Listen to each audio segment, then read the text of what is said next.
अस्सलाम वालेकुम बच्चों, आज हम सीखेंगे हैन से शुरू होने वाले अल्फाज। तो बच्चों, आपने इन अल्फाज को गौर से देखना है और इन्हें याद करना है।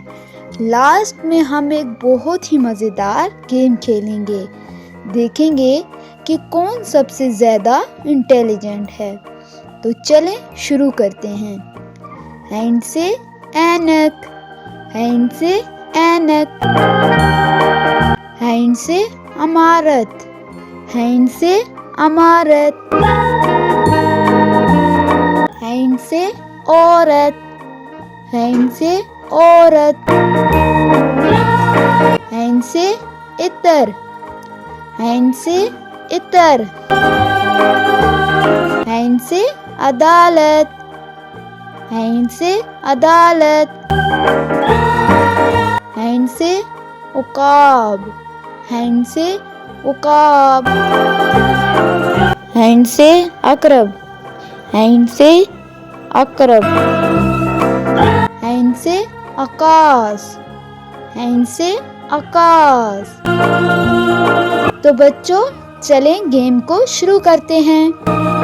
हैन से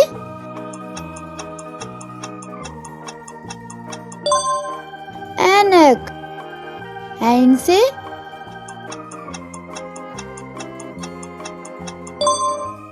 अमारत, हैन से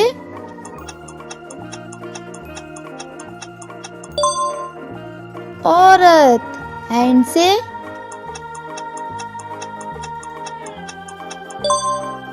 इतर, हैन से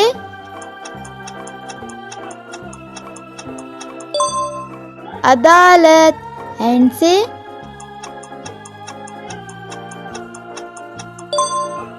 आकाश, हैन से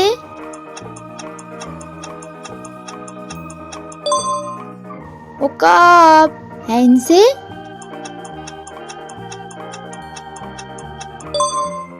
अकरब। वाओ! तो बच्चों, आपने बहुत ही मज़ेदार गेम खेला है। मुझे उम्मीद है कि आपको ये वीडियो पसंद आई होगी। अगर पसंद आई है तो हमारे चैनल को सब्सक्राइब कीजिएगा और वीडियो को लाइक कीजिएगा।